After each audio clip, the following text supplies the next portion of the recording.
ಜಿಲ್ಲೆ ಶಹಪೂರು ತಾಲೂಕಿನ ಹತ್ತಿಗುಡೂರು ಸರ್ಕಾರಿ ಪ್ರೌಢಶಾಲೆಗೆ ವಿದ್ಯಾರ್ಥಿನಿಯರು ಕೊಂಗಂಡಿ ಗ್ರಾಮದಿಂದ ದಿನಾಲು ಬಸ್ ಇಲ್ಲದೆ ಹೆಚ್ಚಿನ ಬೆಲೆಗೆ ಹಣ ಕೊಟ್ಟು ಆಟೋ ಮುಗಿಸಿಕೊಂಡು ಹೋಗಲು ದಿನನಿತ್ಯ ಕಾಯಕವಾಗಿ ಬಿಟ್ಟಿದೆ. ರಾಷ್ಟ್ರೀಯ ಹೆದ್ದಾರಿ ಪಕ್ಕದಲ್ಲಿ ಇರುವ ಕೊಂಗಂಡಿ ಗ್ರಾಮದಿಂದ ದಿನನಿತ್ಯ ಹತ್ತಿಗುಡೂರು ಗ್ರಾಮದ ಸರ್ಕಾರಿ ಪ್ರೌಢಶಾಲೆಗೆ ಬರಬೇಕಾದ್ರೆ ಬಸ್ಸಿನ ವ್ಯವಸ್ಥೆ ಇಲ್ಲ. ಪುನಃ ಹತ್ತಿಗುಡೂರು ಶಾಲೆಯಿಂದ ಮರಳಿ ತಮ್ಮೂರಿಗೆ ಹೋಗಬೇಕಾದ್ರೆ ವಿದ್ಯಾರ್ಥಿಗಳಿಗೆ ಬಸ್ಸಿನ ವ್ಯವಸ್ಥೆ ಇಲ್ಲದೆ ಹತ್ತಿಗುಡೂರು ಬಸ್ ನಿಲ್ದಾಣದಲ್ಲಿ ದಿನಾಲು ಬಸ್ಸಿಗಾಗಿ ಕಾದು ನಿಲ್ಲುವ ಪರಿಸ್ಥಿತಿ ಹೇಳತೀರದಾಗಿದೆ. ಕೊನೆಗೆ ನಮಗೆ ಬೇರೆ ಗೊತ್ತಿಲ್ಲ ಅಂತ ಹೇಳಿ ತಿಳಿದು ಆಟೋ ಟಮ್ ಟಮ್ 500ರಿಂದ 1000 ರೂಪಾಯಿ ಕೊಟ್ಟು ವಿದ್ಯಾರ್ಥಿ ಪಾಲಕರು ತಮ್ಮೂರಿಗೆ ಕರೆದುಕೊಂಡು ಹೋಗುವ ಪರಿಸ್ಥಿತಿ ನಿರ್ಮಾಣವಾಗಿದೆ.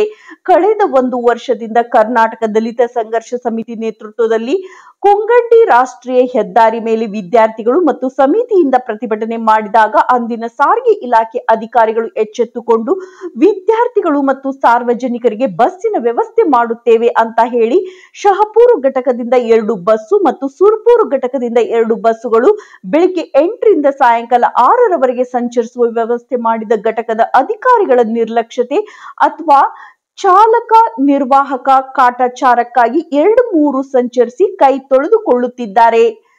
ಸಾರಿಗೆ ಇಲಾಖೆ ಅಧಿಕಾರಿಗಳ ವ್ಯವಸ್ಥೆಯನ್ನು ಸರಿಪಡಿಸದಿದ್ದರೆ ವಿದ್ಯಾರ್ಥಿಗಳೊಂದಿಗೆ ಡಾಕ್ಟರ್ BR ಅಂಬೇಡ್ಕರ್ ಪುತ್ಥಳಿ ಮುಂಭಾಗದಲ್ಲಿ ರಸ್ತೆ ತಡೆ ನಡೆಸಿ ಪ್ರತಿಭಟನೆ ಹಮ್ಮಿಕೊಳ್ಳಲಾಗುತ್ತದೆ ಎಂದು ಎಚ್ಚರಿಕೆಯ ಮೂಲಕ ಆಡಳಿತ ವರ್ಗದ ಅಧಿಕಾರಿಗಳಿಗೆ ಪತ್ರಿಕೆಯ ಮೂಲಕ DSS ಜಿಲ್ಲಾ ಸಂಘಟನೆ ಸಂಚಾಲಕ ಉಸ್ತುವಾರಿ ಶರಣರೆಡ್ಡಿ ಹತ್ತಿಗುಡೂರು ಒತ್ತಾಯ ಮಾಡಿದರು.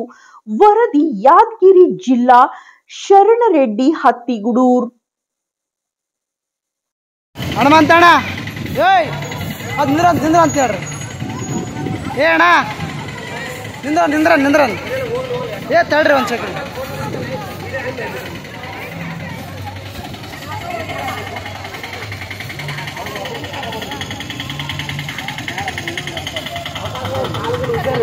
ತಡೇನ್ರಿ